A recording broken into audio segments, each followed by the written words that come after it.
Welcome to the video program on Tools of Research Part 1, and this video program is related to BES 121 Childhood and Growing Up.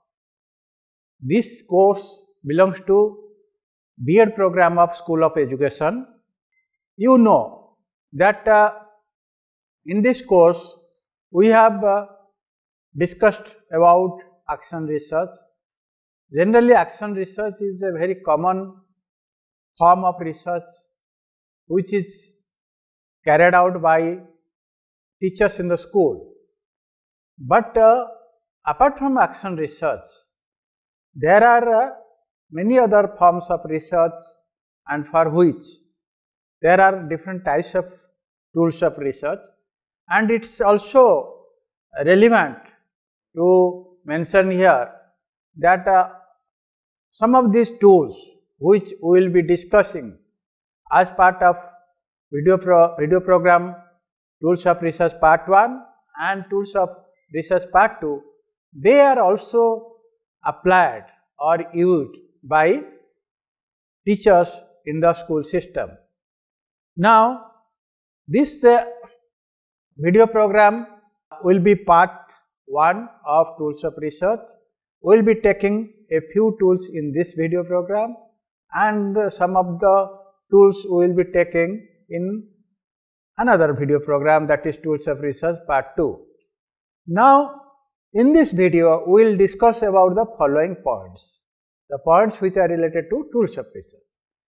The Tools of Research we will be discussing in this video program are observation method, then questionnaire, and third is interview. Major teaching learning points in this video will be observation method, when observation method is used, types of observation, then self-report tools. Under self-report tools, we will discuss about questionnaire, types of questionnaire, interview, and types of interview. Then at the end we will discuss about advantages and disadvantages of self-report tools. Now, let us discuss the learning outcomes of this particular video. The following are the learning outcomes: to describe the tools of classroom research, to classify the various tools of classroom research, to classify the types of observation, to develop understanding in applying observation in classroom. This means when we can really use observation as a technique of research in classroom. Then to categorize the self-report tools of classroom research, to discuss how to apply questionnaire and interview for classroom research, and to realize advantages and disadvantages of self-report tools. Let us now begin with the first tool of research, that is observation method. And sometimes in some literature you can find it as observational technique or simple observation. With different nomenclature one does find observation method. Let us understand what is this observation method. Observation is a method of measuring children's behavior directly by watching the classroom events or behaviors. You see, as teachers, many of you might have used observation as a tool of assessing students' behavior or children's behaviors in the classroom. When you are taking the classroom lecture, or you are conducting some kind of classroom discussion or some kind of events in the classroom, that time you may be observing the behavior of children, of different children. Let us say there are 50 children in your class or 40 children in your class. When you are engaging them in some kind of classroom task, and what they are doing, how they are doing, all those things you can observe during the classroom lecture or classroom discussion. It is the process of collecting first-hand information by observing children in their natural settings. You see that one of the important aspect of observation method is natural setting. What does it mean? Natural setting means that you are not disturbing the environment these children or students they are situated in. You are observing as the environment obtains, as it exists. So, classroom is a natural environment, playground is also a natural environment, or children if they have gone outside for some kind of co-curricular, extracurricular activities, you can also observe them in those natural settings. And by that you get first-hand information. First-hand information means that you are directly getting information or data or evidence from the respondents. Respondent means in the school situation they are students or they are your colleagues, they are peers. Now, observation is a fundamental way of finding out about the world around us. It is very clear that we are every time in one way or other we are engaged in observing our immediate environment. We observe our family members in the family, we observe our peers in the school, or we observe children in our school, students in our school, or we observe whenever we go out anywhere, whether to a market or any other place. So, we observe people around us, and it is more than just looking or listening. But here the thing is that observation is not simply looking or listening. If you are looking at a group of people, they are interacting, or a group of children, they are doing some kind of learning task, or you are listening to some kind of lecture being presented by a resource person in your school. It is not that observation. Observation is much more than just looking or listening. It entails careful planning of what we want to observe. If you are really interested in observing your respondents, you must carefully plan that. What you want to observe, what are your objectives of observation, you have to spell out in the beginning, and accordingly plan your observation. Therefore, observation is a systematic data collection procedure which occurs in a natural setting. It is a systematic, it is not haphazard. Observation is not haphazard procedure of data collection, and it is a systematic, and as a researcher, teacher researcher, you must plan in advance so that you can get authentic data from observation as a tool of research. Now, let us see that when observation method is used, when you can apply observation method for collecting some kind of evidence or data or some kind of experiences of your learners or of your respondents. The first condition is that when the nature of research question to be answered is focused on answering a how or what type of question. Whenever you are engaged in any kind of research in school situation and you are interested to answer some research question, this research question must be in how or what form. What does it mean? It means that you are interested in the process. How means process. For example, how the school children learn in a group when they are left to themselves, or how a group works, or how children really perform in extracurricular or co-curricular activities. So, all this involves the process of some kind of learning task. Then what type of question? What, for example, what you intend to really observe, measure, that time you can use observation method.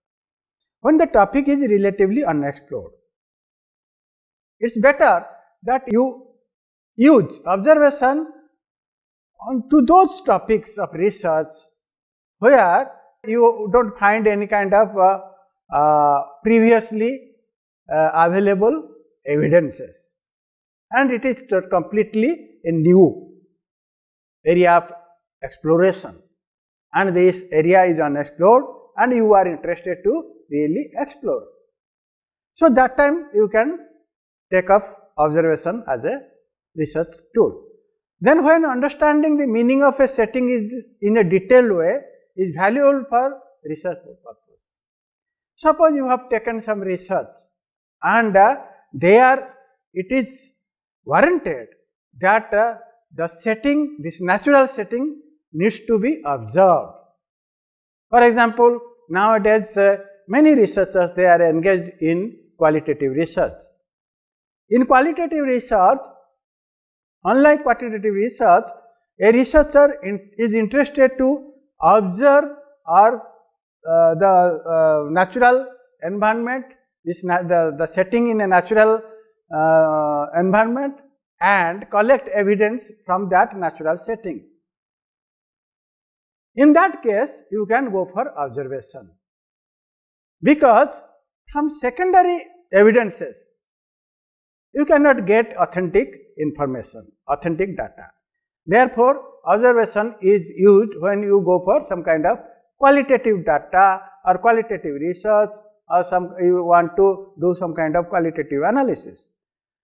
Then when it is important to study the problem in a natural setting, we have already talked about this, that observation is more suitable when the respondents or learners, they are to be observed in a natural setting. We collect information about their behavior, about their perception, about their experiences in a natural setting. When self-reporting data is likely to be different from actual behavior. We will discuss later on self-reporting tools. Self-reporting tools generate some kind of data which can be obtained without observing. For example, questionnaire, you may be quite well aware of this tool, very popular tool is questionnaire. But through questionnaire, you cannot really understand the actual behavior of learners. So, in order to understand the actual behavior of learners, then you have to go for observation. When an intervention is implemented in a natural setting. Suppose as a teacher you want to introduce a new kind of intervention in classroom teaching, and you want to see its impact, or in school setting. In your school setup, you want to introduce some kind of new intervention. That time you also go for observation as a tool of research. Now there are different types of observation: natural, then direct and indirect, structured and unstructured, controlled and uncontrolled, covert and overt, participant and non-participant. Natural, as the term itself indicates, natural means when observation happens in a natural environment or natural setting, whatever you may call it. Just a classroom is a natural setting, or if you want to observe some special children in a home environment, that is also natural setting. You want to observe some children in playground, that is also natural setting. Then direct and indirect. When you are involved in observation directly, then you are observing them directly. And when you are getting some recorded audio, recorded video, that is indirect. Structured and unstructured. Structure means entire observation is structured in advance, the procedure, steps, everything, and you go for observation. Unstructured, which is not structured. Controlled and uncontrolled. where when you go for observation, you are in full control of the scenario, and when you are going without ensuring any control environment, that is the uncontrolled observation. Covert and overt, when you are observing certain behaviors which students they are not supposed to know, that is covert. And overt, when students they know that teacher has he will be observing us. Participant and non-participant. Participant, when you are part of that group or classroom or environment, that is participant. And non-participant, when you are not part of that, you are indirectly observing them, that is non-participant. Now we come to self-report. A self-report is any method through which respondents' feelings, attitudes, perceptions are collected. The respondents are asked to write their feelings, perceptions, etc. by them. Here, unlike observation, self-reporting techniques or methods, they are used to collect evidence from the respondents by either writing their feelings, perception, etc. by themselves. Now, the most commonly used self-reporting techniques are interview and questionnaire. Now, questionnaire is a type of tool in which a researcher presents the question in a written form and obtains the answers from the respondents. And all of you are very familiar with this tool of research, very popular tool of research. This tool consists of questions to which the respondents answer in their own words or indicate their answer in terms of one of the options given. Based on this, there are two types of questionnaire. One is closed-ended questions. Sometimes we say restricted or fixed response. For example, do you have a valid passport? Yes or no? Answer will be yes or no. Fill in the blanks. How many times have you attended academic counseling sessions in a year? Suppose you are B.Ed students of IGNOU and we ask, how many times have you attended academic counseling sessions in a year? Say let us 10, 15, 20 times. So, this type of answer, this is called closed-ended questions or restricted or fixed response. Second is open-ended questions. They are free responses. And here questions are framed in such a way that you are there to answer as per your preference, what you prefer to answer. For example, should teachers' performance be evaluated by their students? Substantial rational. If you agree that teachers' performance should be evaluated by their students, yes, then you give justification. That is free response. Suggest how distance education can provide increasing access to educational opportunities. You can provide your response. Then we come to last method, interview method. Interview as a method of research uses questioning to elicit responses from the respondents. Interviews can be conducted face-to-face, individually or in a group. As you know, everybody is familiar with this very popular technique, interview. Interview can be conducted both face-to-face, individually or in a group form. It can also be conducted over phone. Nowadays, during this pandemic time, there are several interviews being conducted over phone or video conferencing or audio conferencing, different forms of conferencing, even web conferencing. So, there are different modes of conducting interview. What are the types of interview? Structured, semi-structured, unstructured. Now, we come to structured interview. Structured interview questions are formulated before the interview takes place. The researcher already formulates questions before going for taking the interview. All the respondents are asked the same questions. There is no variation in the questions.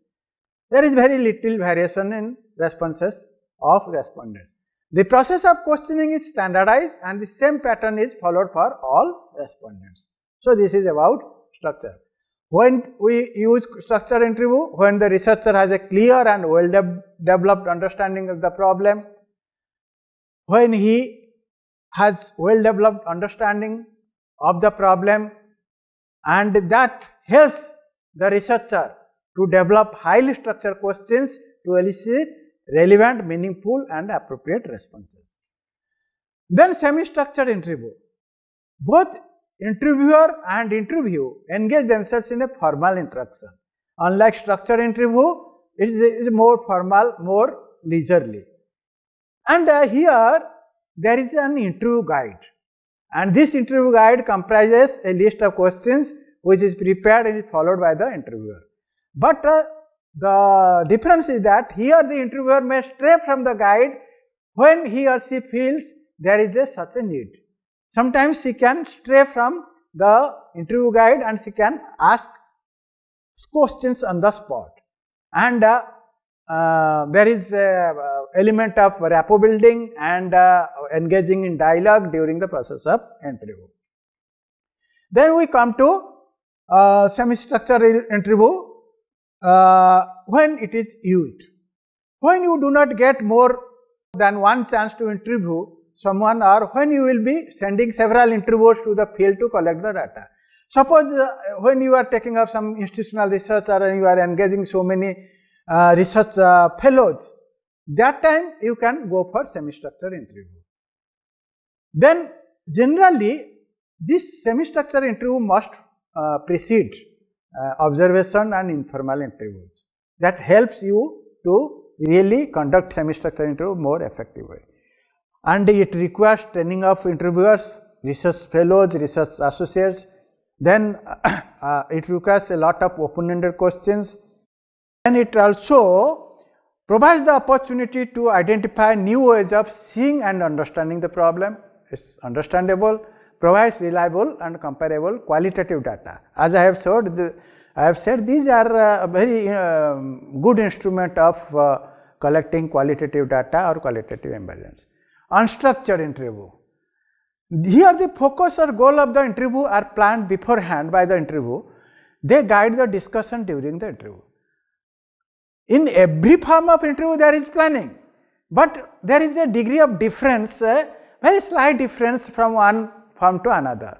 Here even goal and focus of the interview is already decided, which these goals and focus, they decide the kind of interview to take place, but it is done in an unstructured manner. Respondents are encouraged to open up and express themselves in their own way. They are free. The respondents, they are free. They are rather encouraged to express themselves in their own way, their own feeling, their own perception.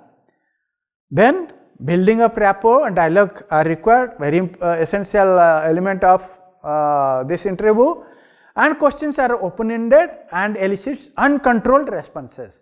Sometimes you are not supposed to control their responses, whatever they are saying or they are sharing with you, you welcome all those responses and you just note down them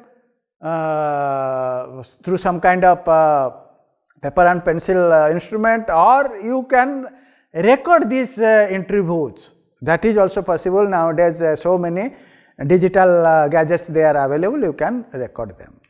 Then when is unstructured interview used? When the researcher has understanding of the context of the research and her topic of interest to set a clear agenda to interview session. That is clear, you have complete understanding of the context of the research and you are clear in your agenda for the interview session. That is must be. When he or she is open to revise his or her understanding of the problem based on the respondents' responses. So, you have to respondents' responses, based on respondent responses, you have to sometimes you have to reformulate your question, you have to recast your questions. That type of provision is there. Sometimes you can engage yourself for a long time, and during this process you will elicit more responses, more authentic responses from the respondents, and therefore it is said that interview is a very powerful technique of eliciting very authentic evidence data, which is not possible in questionnaire. When there is a need to discuss with respondents several times about the research problem. Unlike structured interview, where you are beset with asking set questions, pattern is same for all. Here the responses, based on responses you can deviate. So, there is a lot of scope for eliciting authentic information from your respondents. Now, we come to advantages of self-report. The advantages are like respondents describe their own experiences. In self-report, whether it is questionnaire or interview, there is a scope that they can describe their own experiences. It is not possible in observation. Observation tool, it is not possible.